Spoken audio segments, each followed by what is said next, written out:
Welcome, everybody. We are live. My name is Jason Aponte. I am Andrew Pasquini. We're working. That's it. We're working over here. That's it.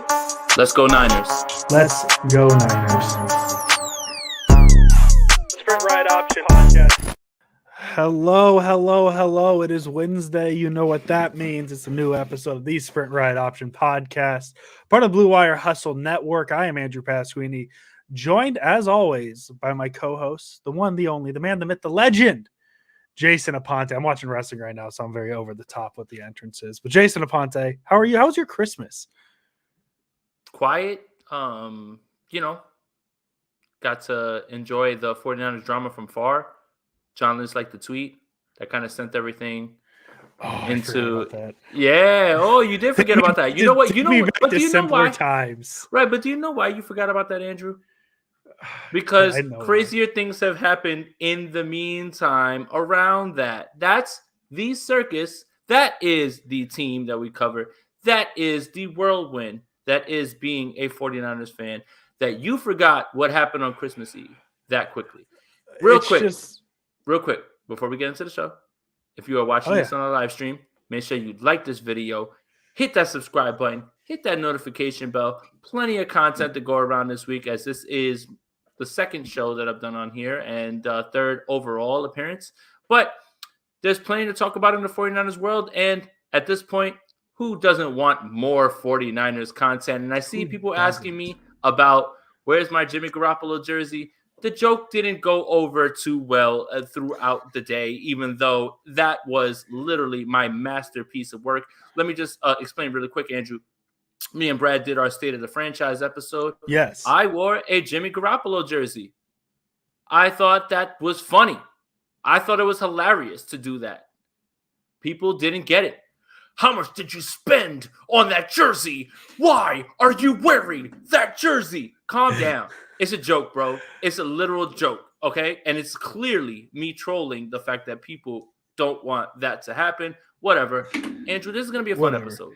We're gonna keep it loose. We're gonna keep more of the vibes of John Lynch liking a tweet and that being the big controversy of the week. Is like that's the thing.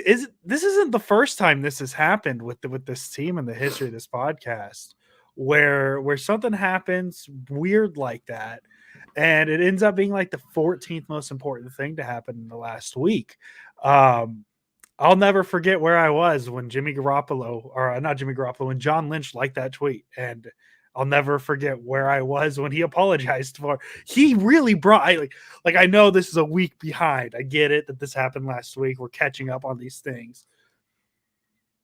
He really brought church and family into an apology for liking a tweet.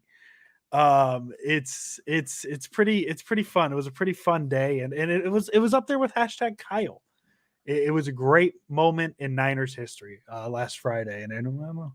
That's all I really got to say on it. It was, and it also lends itself to the idea that this team is the gift that can't stop giving. It never stops. It never stops. We are the luckiest bunch of content creators in the world. The content writes itself, and all you have to do is be there. And this is from January 1st to December 29th. It writes itself. This team is a non-stop soap opera this year. Thank you, 49ers. Now, let me preface that by saying, I already prefaced it. Let me say that while as a content creator, I'm appreciative. As a 49er fan, I don't like it. I don't like it. It's not great. No. It's not great. No. That's the thing. Is I'd like stability. But as a content creator, it's like the wedding singer reference. He's losing his mind, and I'm reaping all the benefits. And the curtain closes. That's literally us as content creators. This team will not stop giving us things to talk about. We don't even have to manufacture. Yeah. We don't have to manufacture anything. Well, what's funny is that we have so much of this stuff to talk about, but we still have a chance to talk about a playoff team. No, that's true. 70-something%. This is a hilarious comment. I'm sorry. It's okay. Hey, I like it when the comments get you. The comments are good. but it's we're gonna because this is the light episode this week. We usually give you guys 2 episodes a week.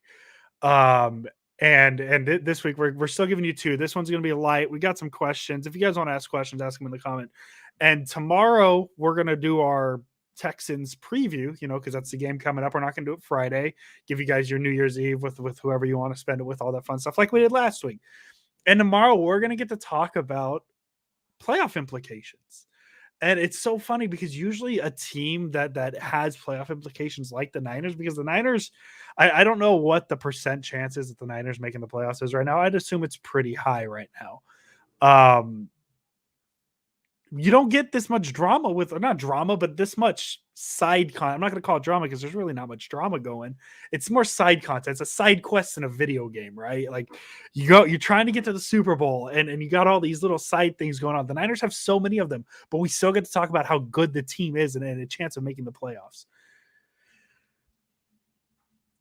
I'm highlighting this question. So yes, what's going because on? 873 quarterback questions. Yes. Well, you have to set limits, Andrew, and thank you for the comment, Karan. It's you have to set limits, okay? We can only take 873. 874 would put us over the top at this point. That's it. 873 is where we stop. Next time we should maybe discuss on the limit, because I was thinking maybe like 4, maybe 5 quarterback questions, but you just ran with 873. Yeah. Okay, so we'll start with some questions here on Twitter, and actually. Not a lot of quarterback questions. We're going to start with Tony, because Tony had a question for us on Twitter. Over under 8 touches for Trey Sermon on Sunday. We're gonna switch it off. We're gonna talk about the different Trey Sermon, because it sounds like he's good to go on Sunday, possibly. He is good to go, and that's what Kyle Shanahan said in this uneventful press conference that literally was super boring, except for that response clearly being sarcasm. Yeah. I think that really depends on Elijah Mitchell. Now, if Elijah Mitchell plays, then 0. If Elijah Mitchell doesn't play, then under 8, because Jeff Wilson will take most of those. Okay. I like that answer. Actually, I was thinking maybe he'd get more, but I forgot about Jeff Wilson, and that's bad on me because I'm a big Jeff Wilson guy. Yeah, I think the under is going to be either way. I think the only way he gets more touches than 8 is if Kyle gets more, because let's run under the assumption Trey Lance is starting on Sunday. How dare you? How dare I? How dare I? Maybe the hope is they evolve some run packages, because I was just going over the tape on Trey Lance in Arizona last time, and the plays weren't ideal in terms of the run game. So unless Kyle Shanahan's added layers to this quarterback run thing he's going to have on Sunday, I don't see Trey Sermon getting too many touches either way, whether Elijah Mitchell plays or not. Trey Sermon will be ready to go on special teams, which is where Kyle Shanahan has been using him. But the backup running back to Jeff Wilson will still be Deebo Samuel. Yeah, no, I think that's what it is. Deebo Samuel's the best running back on this team right now. Maybe not named Elijah Mitchell. Jeff Wilson's been fine, but Deebo's been on a different level. So yeah, it's just going to be hard for Sermon to get touches. Let's see here. I got a question I want to say for the end, because that's the one you sent me. Scott Patterson asked, and this might be a little bit of a preview question more so.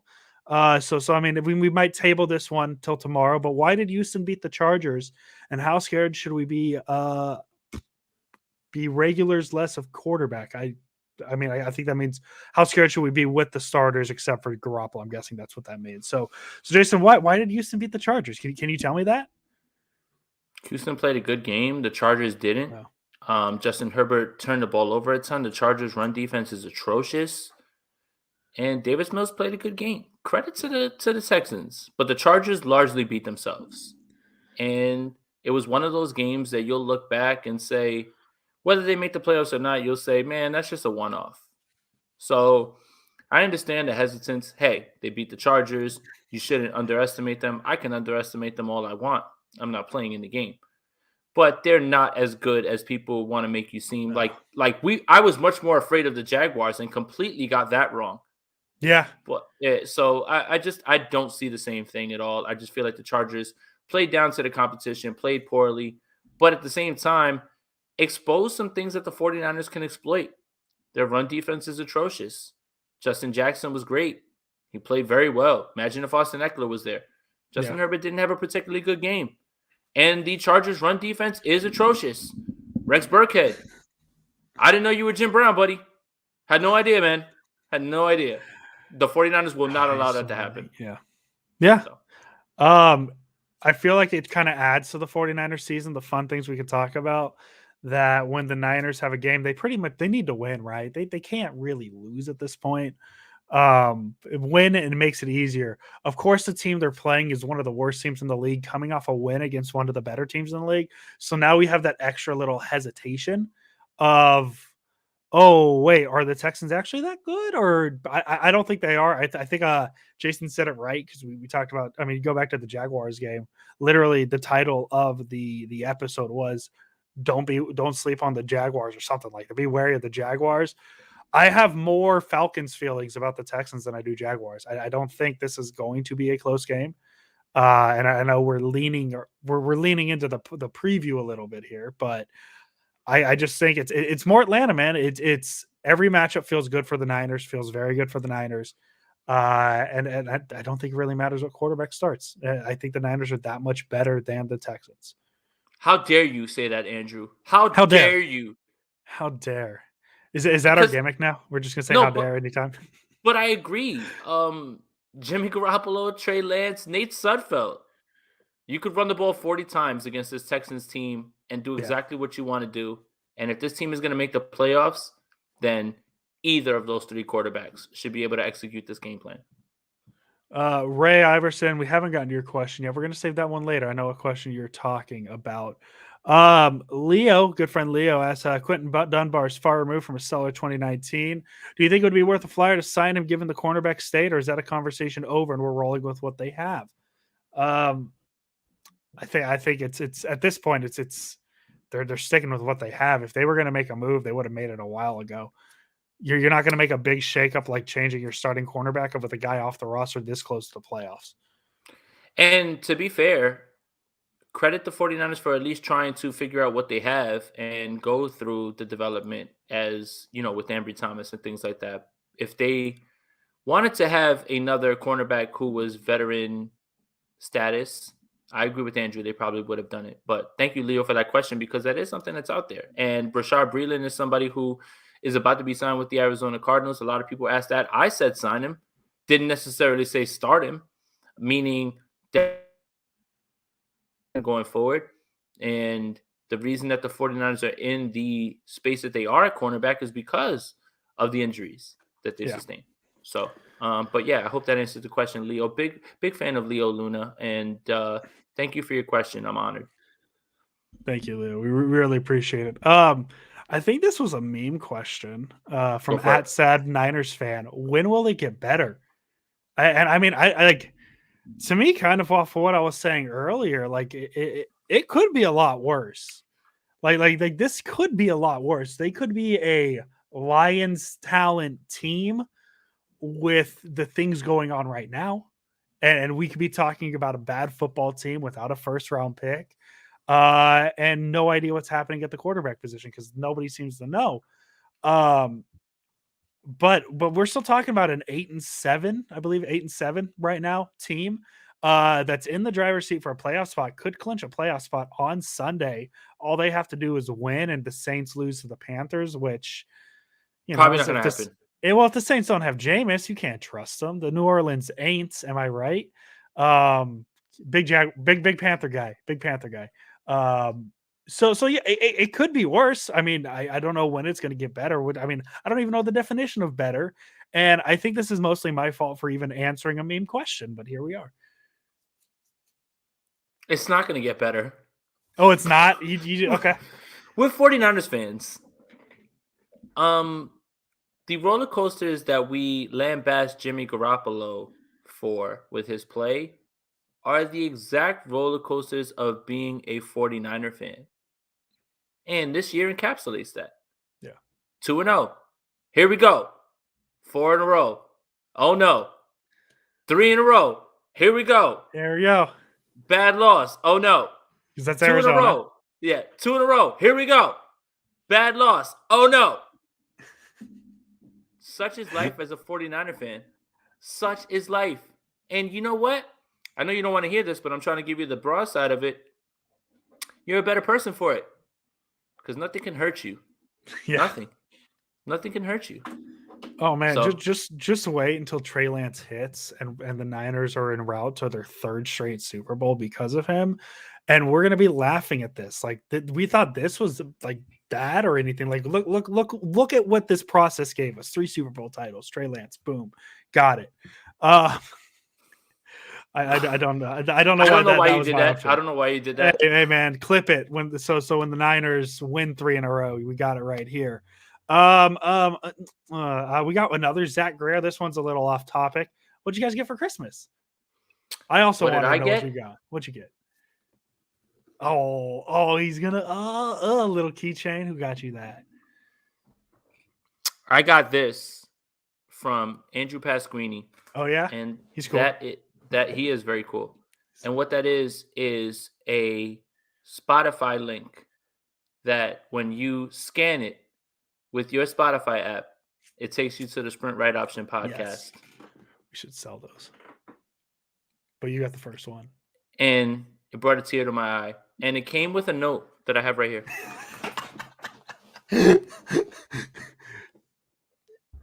Sprint Right Option podcast for life. For life. With a heart. With a heart. That's what Jason Aponte got for Christmas. Find someone who will gift you something like that, like Andrew Pasquini will for you. There we go. I'm glad you like it. I'm glad. I saw it. I was like, we got to try it. I got a Michigan hat. I'm a big Jim Harbaugh guy. I love it. You got something else, but you got something else, but you didn't want to talk about that on here. I also I get what you're saying. I also got a Wolves jersey, so that's exciting. Hey Jason, you want to pick a few questions out from the chat here? Sure. If anybody has any questions, anything that anybody wants to ask or anything like that, let's do it. Let's have some fun. This is supposed to be a laid back episode, so we're having laid back. Let's go because we're going to get back into it tomorrow. And by the way, if you're interested in what we're doing tomorrow, subscribe to Jason Aponte's YouTube channel, like, notifications on, all that fun stuff. Everything he does is right here. This is a loose episode, and this might not even go up as a podcast, to be honest. This just feels like a good loose conversation between us, and maybe tomorrow we'll put it up. We got some good questions here. So Dylan, friend of the podcast, friend of Jason Aponte, friend of Andrew Pasquini, forget the podcast. Too soon for #RideMe5. Dylan, never too soon for that. Never too soon. Nothing you could do about I don't know. I didn't expect that question to be the first one. Way to go. Up. Already the front runner for MVP of this episode right now. George, with a super chat. Appreciate that, George. And I appreciate all your donations and the love that you show. I don't know why people are just doubting the kid. Give him a chance. He will surprise you. Shanahan, get out of the way or join the crew. And I think I want to compound on this. And I think I said it on Brad's show, but I also want to talk about it here. A lot of 49er fans want to find out what the unknown is with Trey Lance because we're done with what they know about Jimmy Garoppolo. And I will not talk crazy about anybody that feels that way because that's a fine sentiment, right? You know what Jimmy Garoppolo is. You want to find out what Trey Lance is. And Trey Lance has, if you could have circled a better opponent for this game, I don't think you could have. The Houston Texans are the second worst run defense in football. Elijah Mitchell might play in this game. And even if he doesn't and Jeff Wilson's there, Trey Lance would have Deebo Samuel, Trent Williams, George Kittle at his disposal, Brandon Ayuk, who is much more engaged in the offense, at his disposal that he didn't have in the Arizona game with a much less daunting opponent. So I understand that sentiment 100%. Yeah, and I don't know if the Niners are where they're at right now. If Trey Lance starts all 15 games, I don't know if they're better. I don't know if they're worse. But I guess to answer the give him a chance, he will surprise you. Garoppolo was the best option at the start of the season. I think we agreed on that, Jason, right? Like that's something we've said. Well, all right. I wanted to see the kid play. I wanted to see him play too, yes. Right. While understanding that if this team was serious about whatever playoff run that they were selling, that it would have to probably be with Jimmy Garoppolo under center. There we go. That's a better way to word it. So I guess, yeah, I get the sentiment here. I understand it. It's just it's hard in the situation Niners were put. I definitely want to see Trey Lance. I'm very excited for the game on Sunday just to see what he can be. Because I think what we saw in the Arizona game was a light version of it. And hopefully it expands a little bit come Sunday and maybe into the future, because we really don't know what's going on with Garoppolo. So that's just kind of my – it's tricky when you don't know what's going on. We answered Ray Iverson's question from Twitter, right? We're going to get that at the end. We'll okay, make at that the end. So let's answer his question now. Yes. Shout out to Ray Iverson. Best YouTube logo. Allen Iverson's my favorite player who's ever played basketball. Favorite, not best. Remember, there's two different things. Okay. I always hear people say Trey has a high ceiling, but how high do you guys think it is? Top 25, top 10, Pro Bowler, All Pro, MVP. Just curious. Ray, I think that if he is, here's the thing. Someone much smarter than I did made this comparison, and I'm going to piggyback off of it, and that's Vish. Russell Wilson is elite, right? Or what people say. Aaron Rodgers is elite, right? They've won one Super Bowl each. Yeah. Realistically, elite doesn't equate to multiple Super Bowls. And Trey Lance doesn't necessarily have to be elite to equate to multiple Super Bowls. What Trey Lance has to be is a step above what Jimmy Garoppolo is right now. And I think that's all you can really ask for. If you trust Kyle Shanahan, if you trust the defense that they build, if you trust his play calling, his play design, and the run game, then Trey Lance doesn't need to be much more than a step up above Jimmy Garoppolo at his height, meaning a top 10 guy for him to win multiple Super Bowls. I don't care about Pro Bowlers, right? Pro Bowl doesn't matter. I don't care about All Pro. Don't really care about MVP. But the elite guys have only won one Super Bowl. And I think that magnifies how hard it is to win Super Bowls. And it doesn't matter. It's not easy. It's not easy. It's unless your name's Tom Brady. Right. Like you're living again, and you're living. Those guys, unfortunately, may be lumped into that group of NBA players who had to try to win championships during the Michael Jordan era. But a lot of NFL quarterbacks are going to be remembered for living in the Tom Brady era and being under a umbrella of something that will never be seen again. So I hope that answers your question, Ray. I'll let Andrew talk here. I'll answer your question. You didn't make your graph high enough. GOAT, greatest of all time. He's going to be better than Brady. We're talking 7, not 8, not 9, 10. 10 rings, Trey Lance. No, I don't know. I feel like I'll use the scale you gave because I think Jason gave a very good answer, and I can't get any more in depth than that. I think Pro Bowl. If we're using your options, I don't know what that entails anymore. I don't want to be too high on him, but I also don't want to be too low. So I think Pro Bowl is safe enough because I think at bare minimum he's going to be popular enough to get votes if he's good enough to be a starting quality quarterback. So I'll go Pro Bowl, but Jason's answer is really the best answer that you can give on that. Worst answer. All right.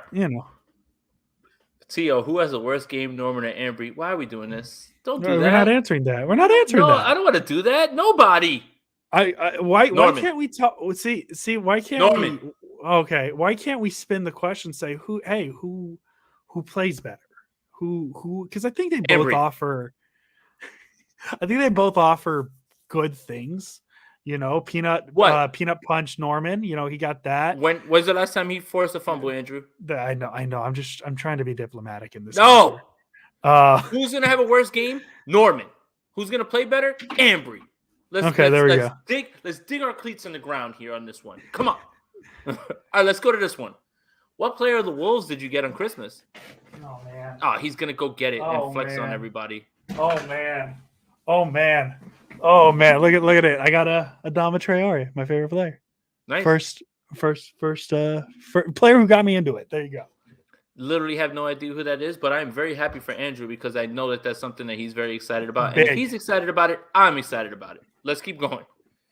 Jason, what happened to Richie James? Injury, unfortunately. Injury. Is he on the? He could be on the team if. Let's see. If you believe in magic, I'll move on to some other stuff real quick while you look that up. Mav wants to know, one of the smartest guys who watches our show, do you think that we'll see more RPOs with Trey in the future? I know it's not Kyle's style, but imagine Trey and Debo in the zone read with Ayuk and as the X and Kittle as the Y. Yes. And I think that I'm with that as well, too. If he plays in this game, it won't be as many QB powers into the back of the line. It'll be those zone reads with Elijah Mitchell, with Debo flying across.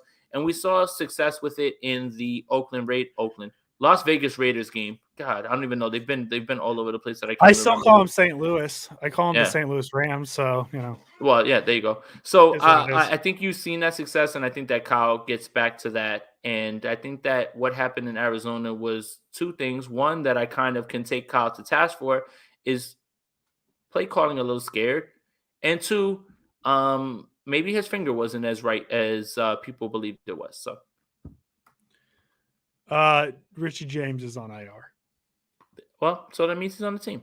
There you go. He's on the Scope team. wants to know, do you think it's more difficult to block for Trey Lance's type of play style than it is to block for a pocket quarterback like Jimmy G? Andrew, I'll defer to you on this one. Yeah, I mean, we saw it a little bit in Arizona, right? Because the offensive line made a few mistakes. I want to say there's a few false starts. I want to say there's a few holdings. I think they even got called for one eligible man downfield. It is tough because it with a guy like Trey Lance, because with Jimmy Garoppolo, you know where he is at all times because more often than not, he's just standing in the middle of the pocket. And that's not a knock. That's just what it is. He had another one of those plays against the Titans. I think I had it at like 5.5, maybe less than that. I don't remember exact number I had, but he had another play like that. Where with a guy like Trey Lance, when he's moving around in the backfield, you don't know where he is. And I mean, honestly, the longer he holds the ball, the more likely there's going to be holding, things like that as well. So, yeah, it's going to be more difficult, and it's going to come down to scheme, how Kyle schemes it as well. So that's a good question, though.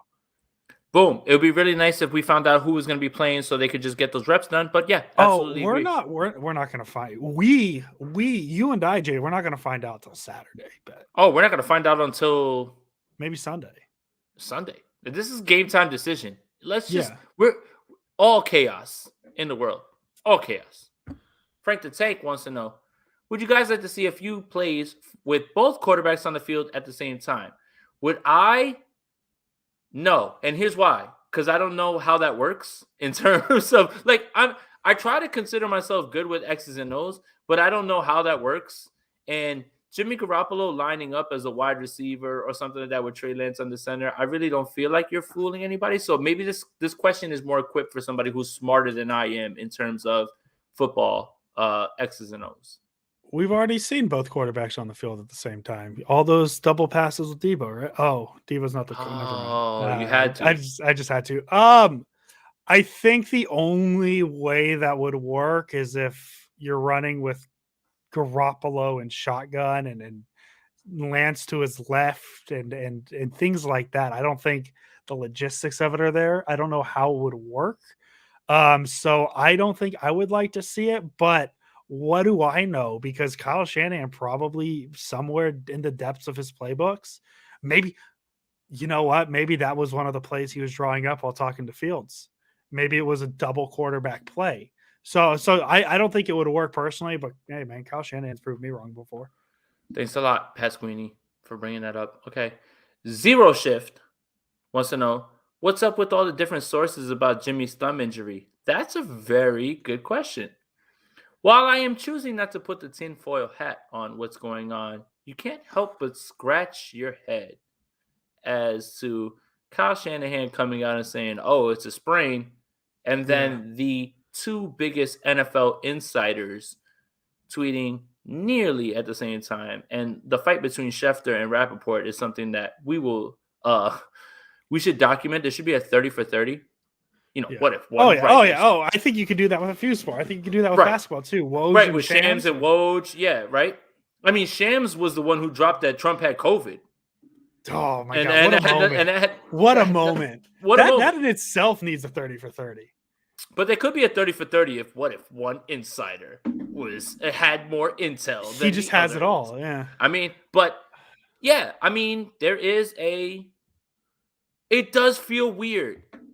It's either one, you don't have the information, or two, you don't have the proper information. And then it goes to who's giving the information to Schefter and Rappaport. So, no tinfoil hat. I am going to choose to stay away from that and just say, this is what they said, and I'm going to stick to the facts. And I've done enough connecting of dots. The Mac Jones stuff left me tired.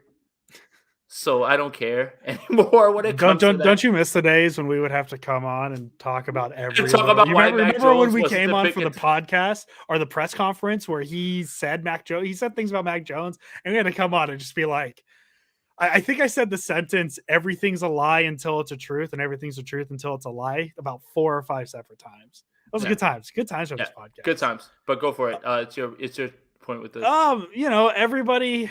I'm not going to say it specifically with this because I have no idea. I don't know what's going on with it. I'm not going to try and pretend like I know things because I don't. But one side has their own goals and another side has their own goals. Like, you got to realize that these are two.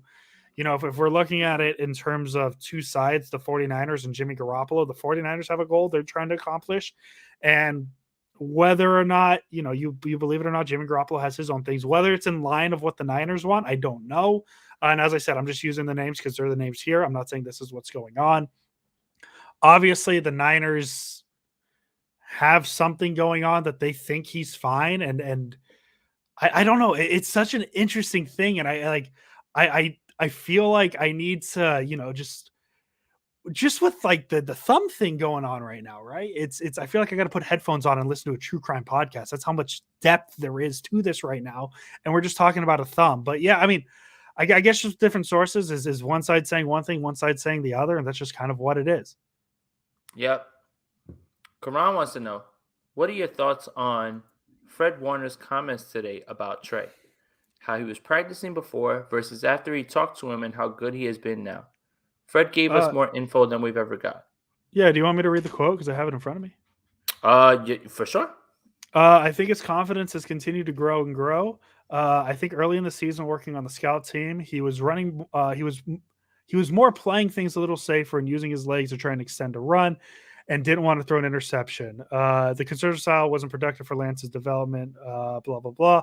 First of all, we weren't getting the work that we needed to defend balls down the field. That's why you saw that on game day. For his sake, I'm like, listen, this is your opportunity to take chances and develop in that part of your game.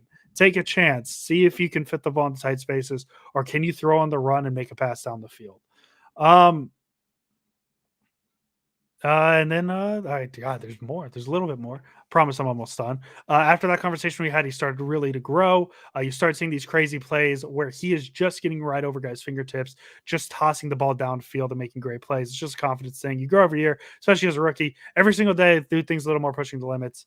And that is what I've seen out of him. So there's the whole quote for those of you who haven't heard it.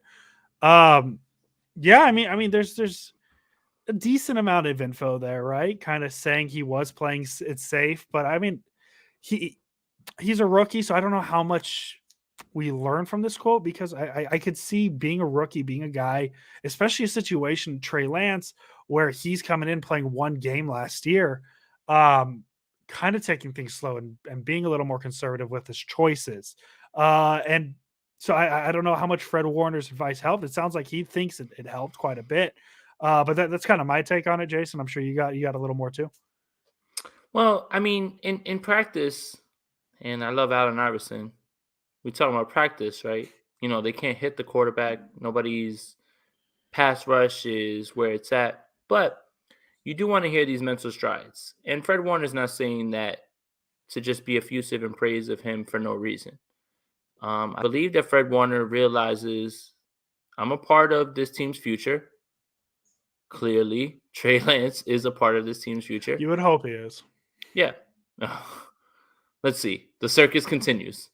But yes, it's hard to take away things like that with that because practice is different. He has a jersey where you can't contact him, can't pass rush him. But if he's making better decisions, then I'm going to believe somebody who's very smart on the field. So I'm choosing to be positive about this. And Fred Warner will be here next year. So will Trey Lance. So, but let's keep going. George Laramie, thank you again, man, for the donation. Appreciate you, buddy. I have seen his taste in college. He can throw the ball, he can run, and he gives us a better chance now than ever.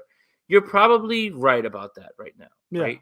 Again, and a lot of people, again, I want to reiterate, are banking on the unknown of what Trey Lance has and his ceiling than what they know about Jimmy Garoppolo, which is what we know. And I don't want to harp on it anymore and reiterate a point or beat a dead horse. So I'm not going to kill the sentiment at all. What do you think, Andrew? Yeah, I think that's something we said. I mean, early in the season that he probably gives you the best chance, but you don't know that yet. You know what you're getting with Garoppolo. In terms of how good he was in college, like I want to say that does mean things. But it really, the NFL is a totally different beast. We like to think that we know which quarterbacks are going to be good, which ones are going to be bad. You remember, I mean, Zach Wilson was supposed to be solid. I mean, and he's a rookie, so I guess that's a little unfair. But I mean, you go back into recent history, Marcus Mariota, dare I say, Jameis Winston, guys like that. They were supposed to be can't miss guys, and they were missed. But then there's guys like Lamar Jackson who fall to the 32nd pick in the first round, and end up being probably the best quarterback in the class. So I wish I could say the college thing. I love the comment, Paul. Appreciate it. I think he's making a reference to your Garoppolo jersey. No, he's talking about your Wolves jersey. Yeah, I know he is, but I think he's making a joke comparing it to the Garoppolo jersey. No, he already made that joke on the Oh, stream. okay, beautiful, yeah. beautiful. He means it.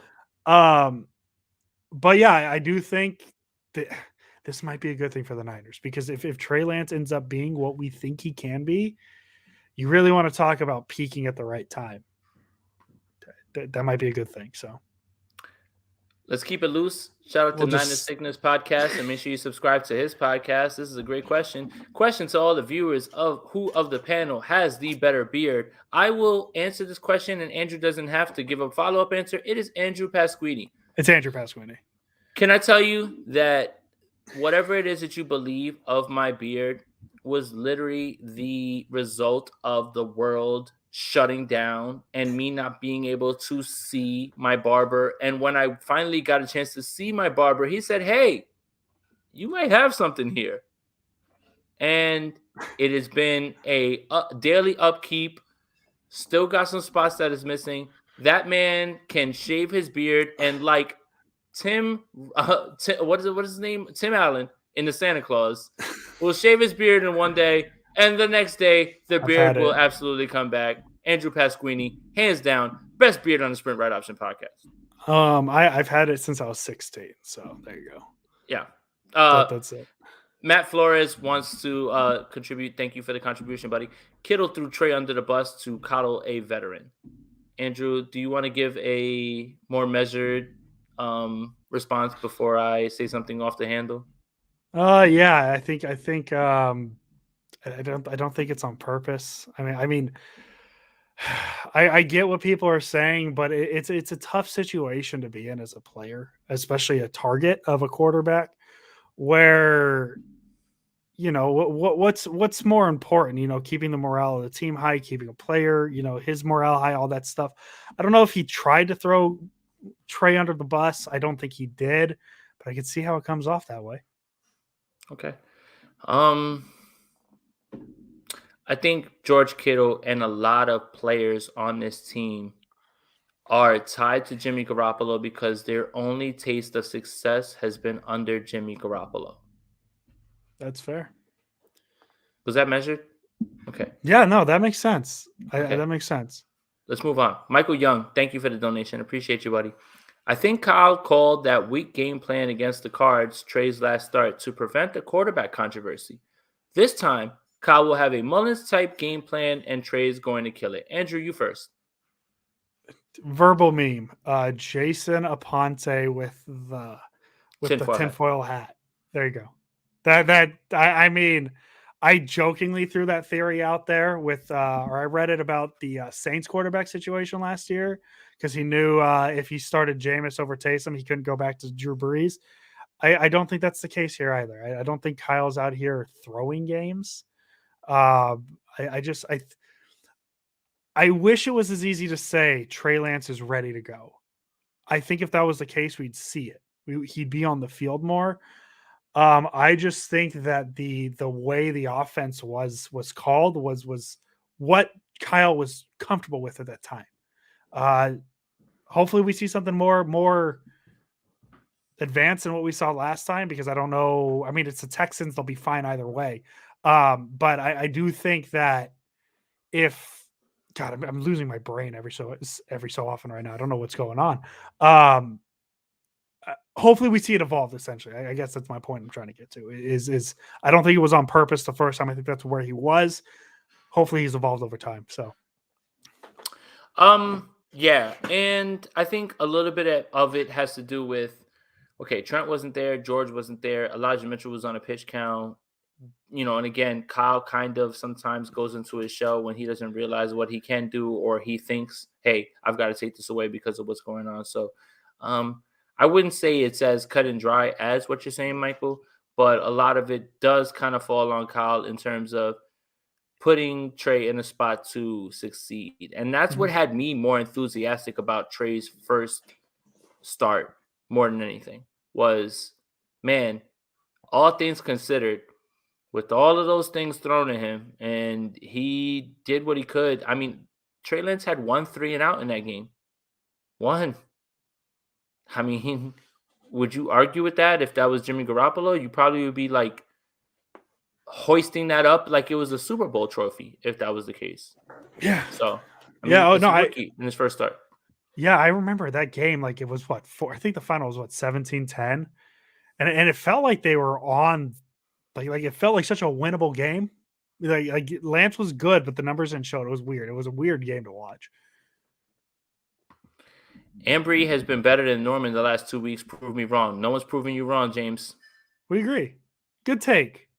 Very good take. Very good take. Somebody said A-Rod next year. I would personally have him in the Hall of Fame this year, maybe next year. George, thank you again for the donation, buddy. You are the real MVP. Hope you're still sticking around while we thumb through all this stuff. Jimmy Garoppolo is making more rookie mistakes than even the rookie. Even before his finger got hurt, he was making mistakes, staring down the linebacker, not going to your read. These are rookie mistakes. Andrew, you want to give a measured response before I? This is how we're doing it. I like how we're doing it now. Yeah.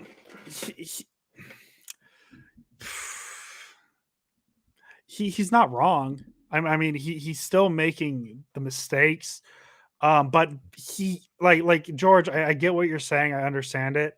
But Jimmy Garoppolo did have a stretch in this season where he played good 6-7 games in a row. He played fine. The Seattle game kind of broke it up, so it made it feel different. The Tennessee game is where things really, really, really fell off.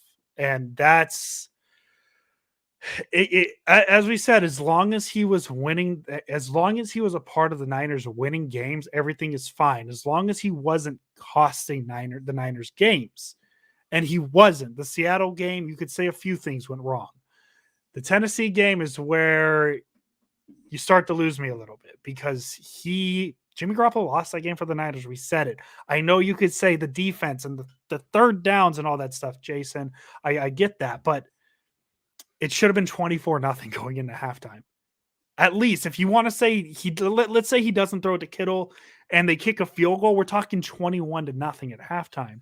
And we could talk about the defense and the third downs and all that stuff. That's fun, but the score should have been way, way different than what it should have been. 10-0 at half. It shouldn't have been 10-10 halfway through this third quarter. So I guess the long way of saying it is, yeah, Garoppolo's making those mistakes, but he wasn't the part to why they were losing. But now with Tennessee, that's where it changes. Yeah, certain games, it's not his fault.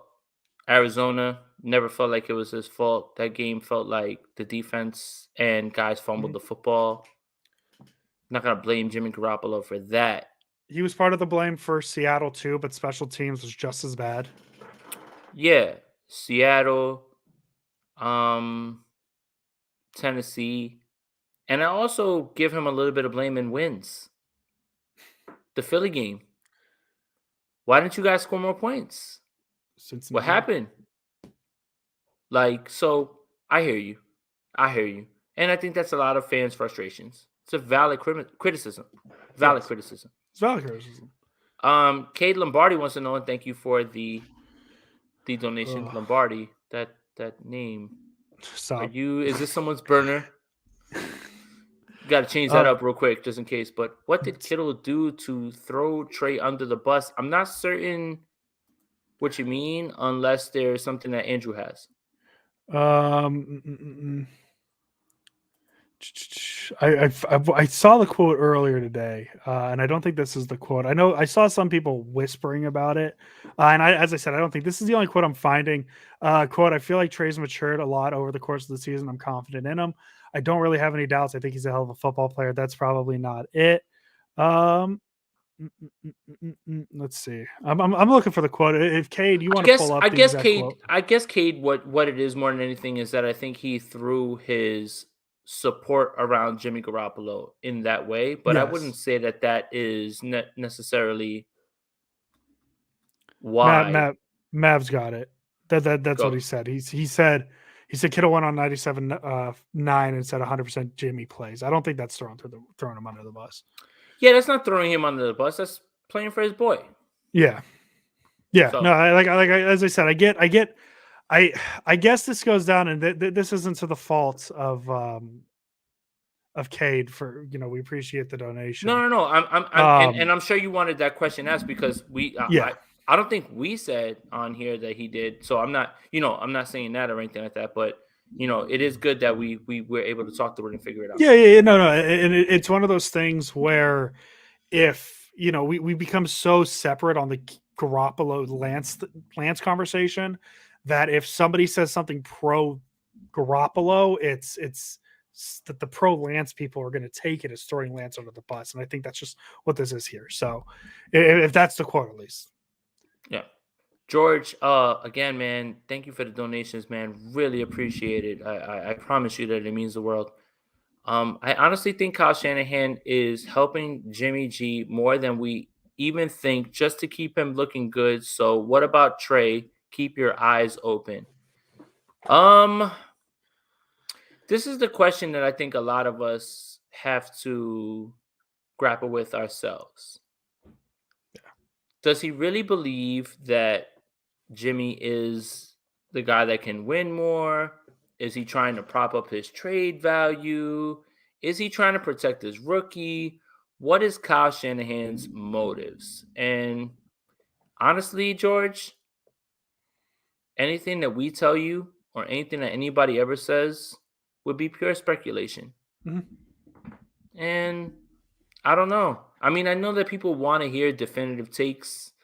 I know that people are here for hot takes, definitive takes that Spicy Aponte. Yeah, no, I'm good. I already got all that out on Brad's show. But it's hard, man. It's hard in terms of trying to figure out what's going on in that front office, because no matter what we think, no matter what the dots point you to, here we are, December 29th, still not knowing what the hell the 49ers have in their mind and still trying to figure all those things out. So, yeah. Andrew? Yeah, I mean, he is helping Jimmy G. Let's be honest. He's defending him as any coach should. Any coach should defend him. In terms of that, in terms about Trey keeping your eyes open, I'm keeping my eyes open on Trey. I really hope he works out. I'm very excited to see how he works.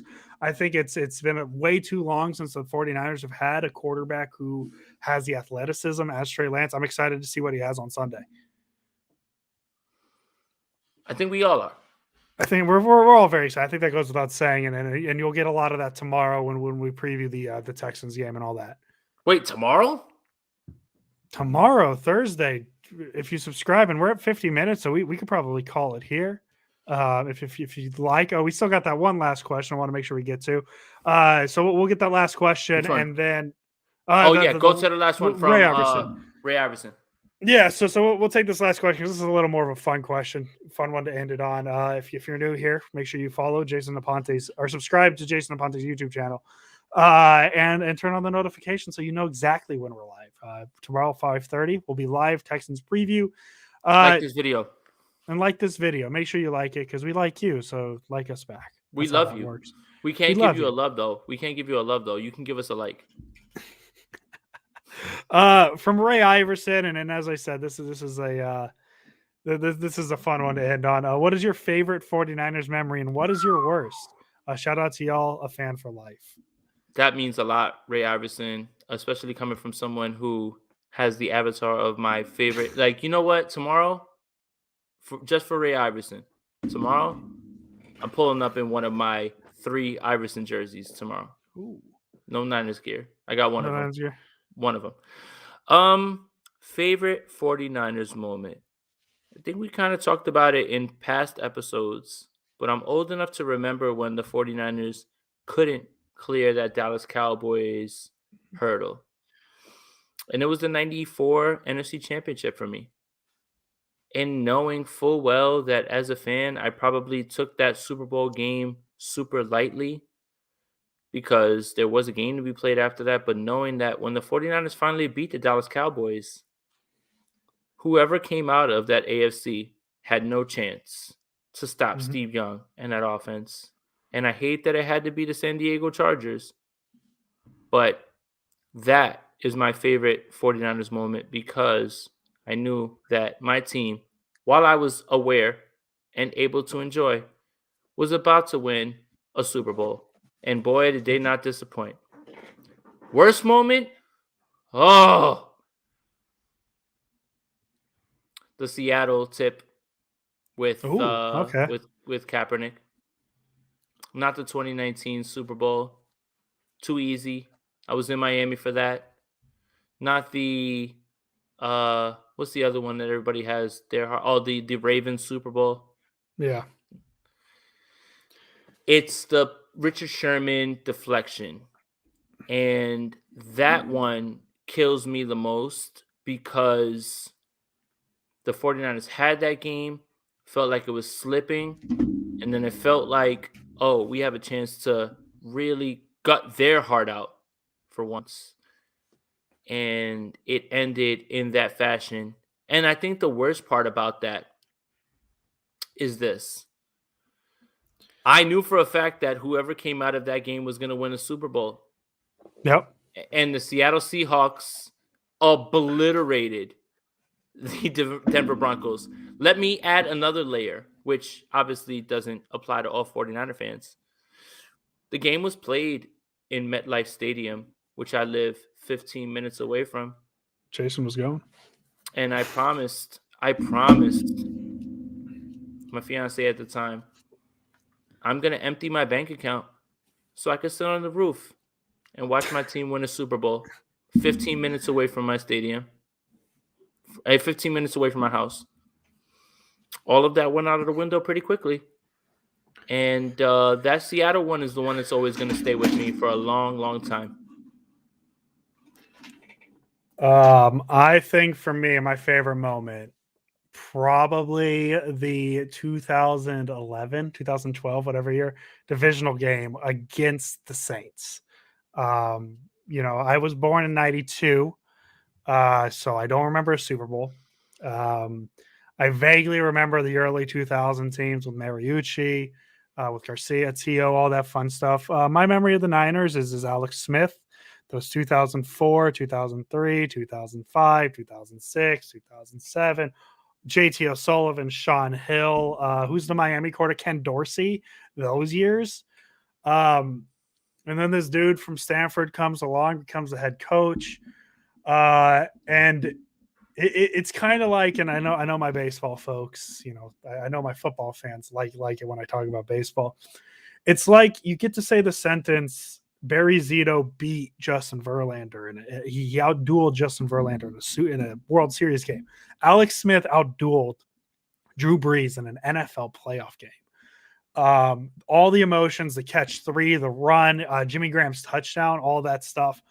First time ever feeling that. And I mean, the Giants just won a World Series the previous year. So, you get a little taste of it, but having it happen with the Niners was something electric, and having it happen the way it did. And I'll never trade those Harbaugh years for anything. Those Harbaugh years, as fun as these Shanahan years are, nothing will ever top those Harbaugh years unless they get a Super Bowl. Least favorite. I mean, it's probably up there. The Seahawks game, the Ravens Super Bowl is up there. But I'll probably just go. It has to be the Seahawks game. It has to be. The Niners were winning that Super Bowl. The Niners were winning that Super Bowl. Whoever won that game was winning the Super Bowl. And to have it happen like that, and obviously, the Richard Sherman stuff is the Richard Sherman stuff. I've grown to get past that because that was not fun dealing with as a 19-year-old kid. But now, I mean, 49er legend Richard Sherman, I remember him as a Niner more than a Seahawk now. I can make that joke. But in the moment, man, that team was going to win the Super Bowl and they didn't get it because Jim Harbaugh didn't want to not call the fade route at the goal line. Yeah. We should have answered that backwards, so we ended on a positive. No, it's all right. Here's a positive, Andrew. Yes.